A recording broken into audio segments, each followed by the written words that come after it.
My name is Sheila, and if there's one thing you should know about me right off the bat, it's that I grew up surrounded by books. More than just stacks of them at home, my dad managed a big publishing house, and ever since I was a little girl, I'd tag along with him to work whenever I got the chance. Got your nose stuck in a book again?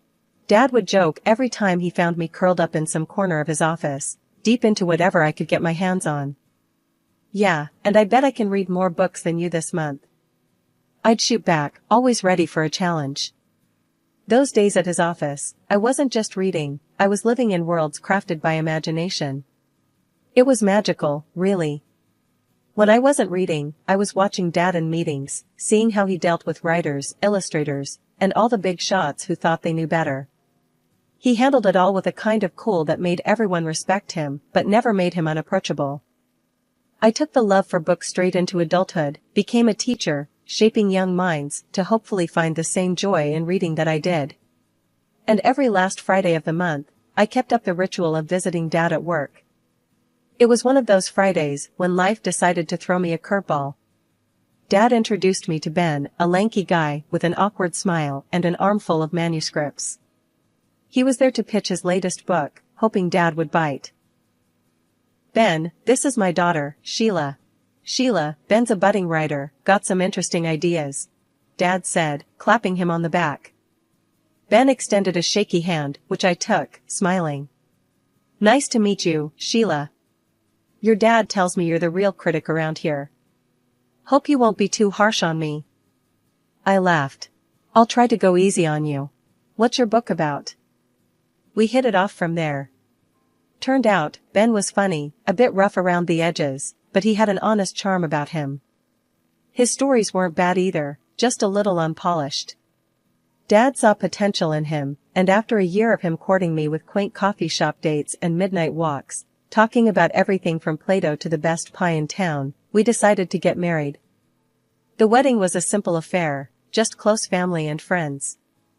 Dad was beaming all day, and when it came time for speeches, he stood up, glass in hand, a twinkle in his eye that I knew meant he was going to embarrass me.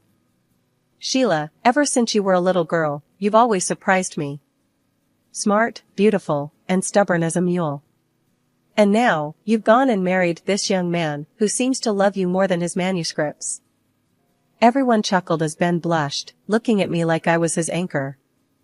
To Sheila and Ben, may your lives be filled with more love than there are books in my office, and that's saying something, Dad concluded, raising his glass. Life with Ben started like a fairy tale, but fairy tales don't tell you about the bills and the late nights worrying about how to make ends meet. Ben's books weren't exactly flying off the shelves, and as much as I believed in his talent, the world didn't seem ready to bite. I upped my hours at school, took on extra classes, and even ran after-school clubs. Anything to keep us afloat. Hey, I picked up an extra shift at the tutoring center, I mentioned one evening, stirring a pot of spaghetti, trying to keep the concern out of my voice. Ben was at the table, papers spread out like a wild sea of ink and frustration. He looked up, his eyes tired but grateful. Babe, you're killing yourself with all this work. Maybe I should get a regular job, put writing on hold for a bit. I walked over, took his hand, feeling the rough edges of his fingers worn by endless writing. No, you're going to crack it, I know it. We just need to keep at it a bit longer, okay? Your stories are good, they just need the right eyes.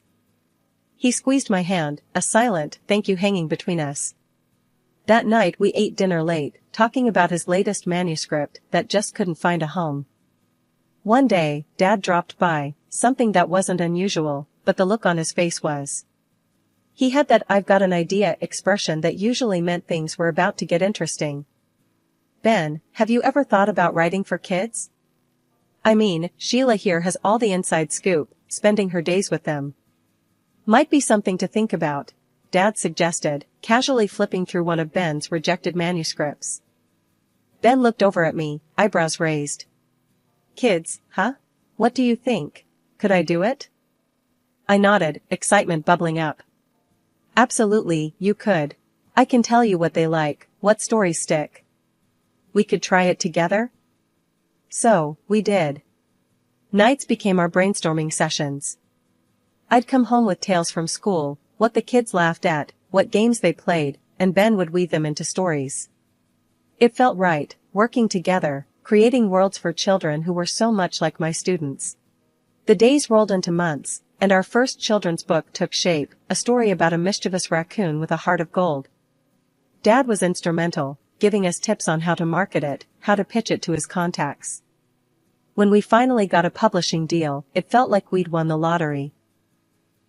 "Here's to Rocky Raccoon, may he be the first of many," Ben toasted, holding up his beer one night in our little kitchen that suddenly seemed too small for our growing dreams. "To Rocky," I echoed, my heart full, thinking maybe, just maybe, we'd turned a corner. Rocky Raccoon was just the beginning. After the first book hit the shelves and kids went nuts for it, Ben and I knew we had something special. We buckled down, turning out stories faster than you'd believe. Our little office at home became a workshop of dreams, paper everywhere, ideas scrawled on walls, and endless cups of coffee. One evening, as we were knee-deep in our third book, Ben tossed his pen down and stretched. "Can you believe this, Sheila? From barely paying the bills to signing autographs at book fairs. It's nuts." I laughed, tossing a crumpled paper ball at him. "We're not quite J.K. Rowling yet, but yeah, it's wild. Kids are actually dressing up as our characters for Halloween." Ben picked up the paper ball, shot a grin at me, and threw it back. "And to think, all this started with your idea to write for kids. You were right on the money." As our fame grew, so did the opportunities. Invitations to schools, interviews, even a TV spot. I was teaching less and writing more, which was a dream come true in its own way. Dad was over the moon, always bragging to anyone who'd listen. "Ben and Sheila, the dynamic duo. You guys are smashing it," Dad said one day, dropping by with a new contract from a big-name publisher. "They want a series, can you believe it?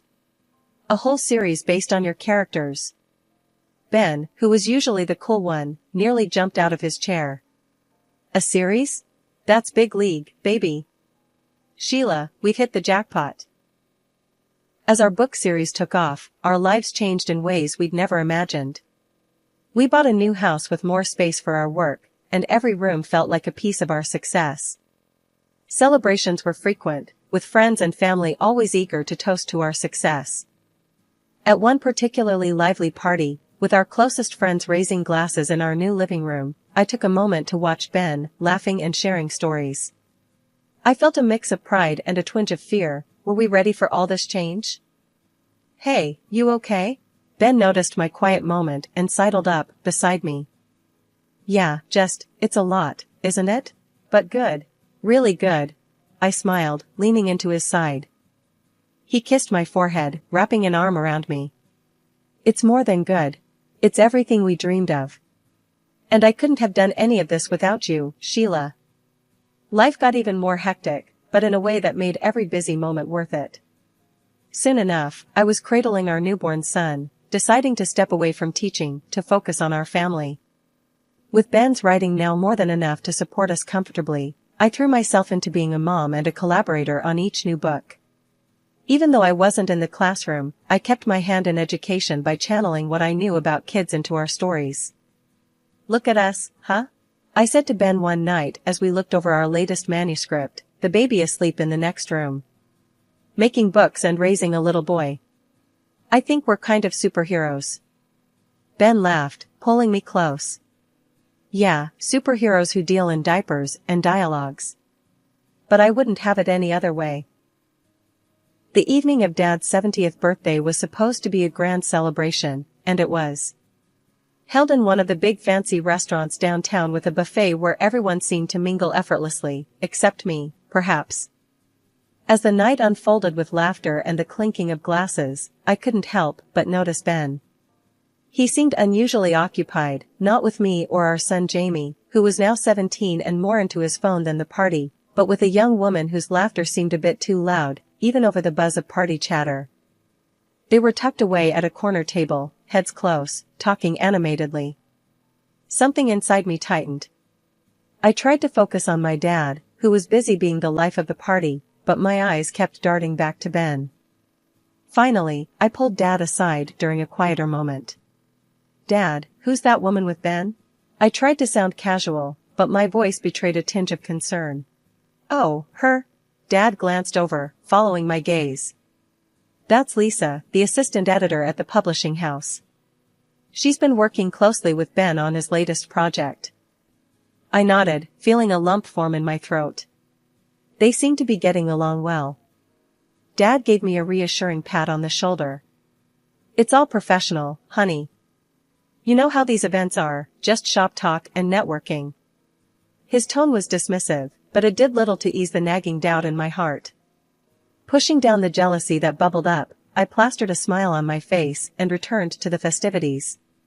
Relatives and important guests came over to congratulate Dad, pulling me into conversations and away from my spiraling thoughts. As the evening wore on, I found myself watching Ben and Lisa from across the room.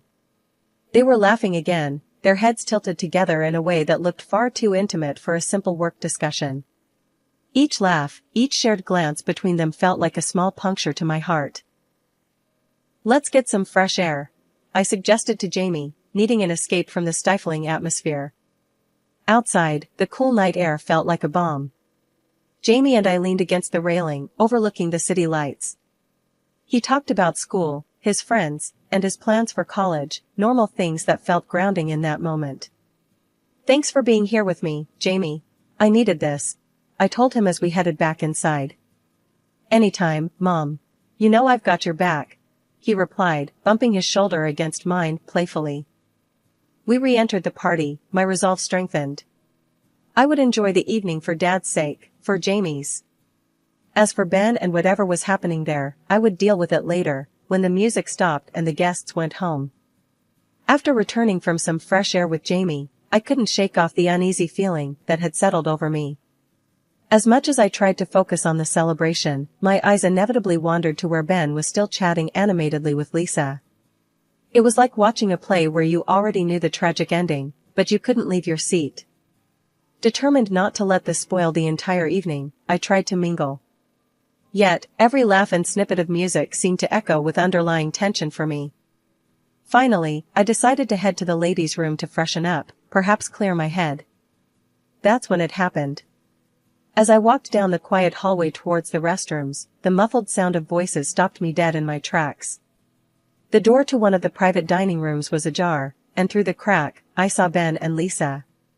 They weren't just talking, they were in an embrace, kissing like two teenagers, hidden away from prying eyes. My heart hammered against my chest so hard I thought it might burst. Anger, shock, and a profound sense of betrayal swirled inside me. I felt rooted to the spot, hidden by the shadow of a decorative plant.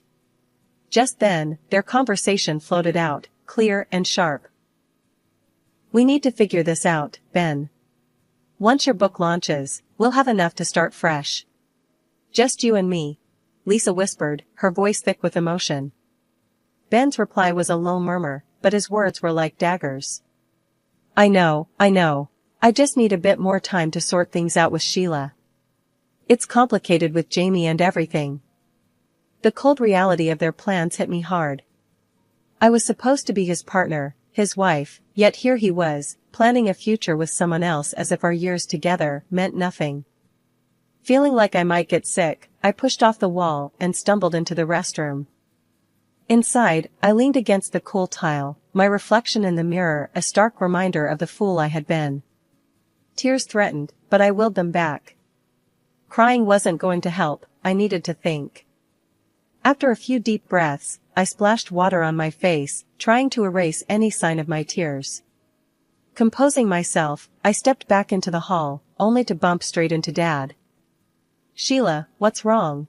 You look pale, Dad said, his voice full of concern as he noticed my disheveled appearance. It's nothing, Dad. Just feeling a bit under the weather, I lied, attempting to brush past him. Dad, however, wasn't having any of it.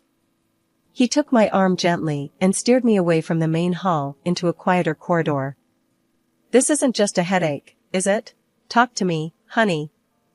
The floodgates opened, and I poured out everything to him, from Ben's frequent late nights to what I had just witnessed. Dad listened, his face hardening with every word. This needs careful handling, Sheila. We'll sort it out, don't you worry. he assured me, his tone firm yet soothing. Let's meet at the detective's office tomorrow. We'll get to the bottom of this. Nodding, feeling a mix of relief and dread, I agreed. The rest of the evening was a blur. I couldn't bear to stay any longer at the party, claiming illness, and left with Jamie, who was confused but too sleepy to question much. Ben didn't come home that night, claiming later that he was caught up at work. I knew better now, but kept my newfound knowledge to myself, preparing for what was to come. The next steps needed to be planned with care, and I was grateful to have Dad by my side, ready to face whatever lay ahead. The next morning felt like one of those days when you wake up wishing the world would give you a redo. With a heavy heart and a mind racing with thoughts of betrayal, I drove to the detective's office where Dad had agreed to meet me. He was already there when I arrived, his face a mask of concern and determination. The detective, a middle-aged man named Ron, ushered us into his office. His room was lined with shelves filled with files and 2 chairs opposite his cluttered desk. It looked like a place where secrets came to light, and I braced myself for what was next. So, Mr. Morris told me a bit on the phone. You want to look into your husband's activities, correct? Ron's tone was professional, but there was a hint of sympathy in his eyes. Yes. I need to know if what I saw is just the tip of the iceberg, I said, my voice faltering a bit towards the end. Ron nodded, pulling out a notepad. I'll need some details from you. Times, places, any particular people involved besides the woman you mentioned. As I recounted everything, from Ben's late nights to the incident at the party, Ron took notes, his expression unreadable. After I finished, he leaned back in his chair, tapping the pen against his notepad. We'll start with surveillance, check his known hangouts, and track his movements. If he's meeting this woman, we'll find out when and where. Do you want photos or just a report? Photos. Dad cut in before I could answer. We need everything documented, just in case. Understood, Ron replied. He then looked at me. It might take a few weeks to gather everything. These things, they take time and patience. 3 agonizing weeks later, we were back in Ron's office, sitting across from him as he laid out what he had found. The folder he opened seemed to spill out my worst fears. Photos, detailed reports, bank statements, and more painted a picture I couldn't deny. Mrs. Morris, I'm sorry, but it's as you suspected, Ron began. Your husband has been seeing the assistant editor for over 2 years. Since shortly after she was hired by your father. My heart sank as he continued. He's transferred large sums to her accounts. Bought her an apartment and a car. They spend most of their free time together. And from what I've gathered, they've discussed marriage, planning it for after your son turns 18, to avoid any complications with alimony. Dad's face was stone. He reached over and squeezed my hand, his grip tight with shared outrage. This is unbelievable. After everything I've done for him, this is how he repays our family? Dad's voice was low, each word heavy with betrayal. I sat, frozen, as the reality settled in. The man I had loved and trusted had planned his future on the ruins of our past. What do we do now, Dad? My voice was barely a whisper, drowned out by the roaring in my ears. We'll figure this out, Sheila. We'll make sure he regrets this, Dad said firmly, his jaw set. Dad had invited Ben, me, and Lisa, the assistant editor, to our family home under the guise of discussing a new book. Once we were all seated in the living room, which had always been a place of warmth and laughter, Dad started the meeting in a tone that was unnervingly calm. Thank you all for coming. Today, I thought we'd discuss a potential new plot. Something real, something revealing. Ben looked uneasy, glancing at Lisa, who was visibly nervous. I sat silently, watching as Dad opened a folder thick with photos and documents, the evidence collected by the detective. He slowly pulled out one photo after another, laying them on the coffee table for all to see. Imagine a book where the main character, a successful writer, betrays everyone who loves him, Dad began, his voice steady but cold. Ben's face drained of color as each photo and document showcased his affair, his financial betrayals. Dad didn't stop there, He recounted how Ben got his start with his help, how I had supported him through thick and thin, writing the early books that made him famous, providing ideas and editing drafts. You see, I've invested a lot in you, Ben. And this, he waved at the photos, is how you've repaid us. Lisa began to cry softly, her hands trembling. I didn't think it would go this far, she murmured. I'm so sorry. I'm pregnant. Dad's eyes then turned to her. And you, young lady, think about the decisions you make and who they hurt. The room was thick with tension, a stark contrast to the decorous surroundings. Then, Dad leaned forward, his hands clasped together. I can make a few calls right now, to some very influential friends in the publishing world. What do you think would happen to your career then, Ben? Ben was shaking, his voice barely audible. Please, I made a mistake. That's not enough, Ben, I said, my voice firmer than I felt. I slid the divorce papers across the table. Sign these. They state that all assets stay with me, as do the rights to our books. Lisa gasped, clutching her stomach. Please, don't leave me with nothing. I looked at her, my heart hardening against the betrayal, but softening at her plight. I'll leave you the apartment Ben bought you. That's more than generous, all things considered. She nodded quickly, wiping her tears, and signed the papers. Ben tried to argue, his eyes darting from the documents to Dad's stern face. This isn't fair. I deserve. Dad picked up his phone, holding it menacingly. Do I need to make those calls, Ben? Defeated, Ben signed the papers, his hands trembling as he realized the full extent of his losses. Once the door closed behind them, the silence was almost deafening. Dad turned to me, his expression softening. Sheila, let's focus on a fresh start now. You and Jamie need something better, something new. Maybe think about moving closer to us, getting a new place where you can make new memories. I nodded, feeling the weight of the day settling on my shoulders. I'll think about it, Dad. Thanks, I managed to say, the prospect of moving forward both daunting and necessary. When I got home, Jamie was waiting, his face anxious as he looked up from his homework. Mom, are you okay? How did it go? Sitting down beside him, I took a deep breath. It's over, Jamie. Your dad and we're done. He made some choices, and I made some too. We're going to start over, just you and me. Jamie reached out, taking my hand, his support immediate and firm. I'm with you, Mom. It's been rough, but I know you did the right thing. Let's just move on, together. Over the next few weeks, we talked a lot about our next steps. Dad's suggestion to move closer kept playing in my mind. The idea of a fresh start grew on me, and soon, Jamie and I began looking for a new place, somewhere closer to my parents, somewhere we could build a new life. Finding the right house took time, but when we did, it felt right, a cozy place not too far from my parents, but still our own. As we settled in, I returned to teaching. Walking back into the school, seeing the children's faces light up, hearing their laughter and excitement, reminded me why I loved my job so much. These kids, with their endless curiosity and resilience, helped me find my own strength again. Life started to find a rhythm again, a new normal that was different but fulfilling. Jamie thrived, diving into his studies and eventually heading off to university. His resolve and support never wavered, anchoring me through the changes. One evening, as I sat on the porch of our new home, watching the sunset, Dad came over, sitting beside me. You've done well, Sheila. I'm proud of you. Thanks, Dad. It hasn't been easy, but it feels right. Starting over, being here, close to you and Mom, it's given us both a chance to heal and grow. He nodded, looking out over the yard. Life throws some tough lessons our way, but how we come out of them, that's what defines us.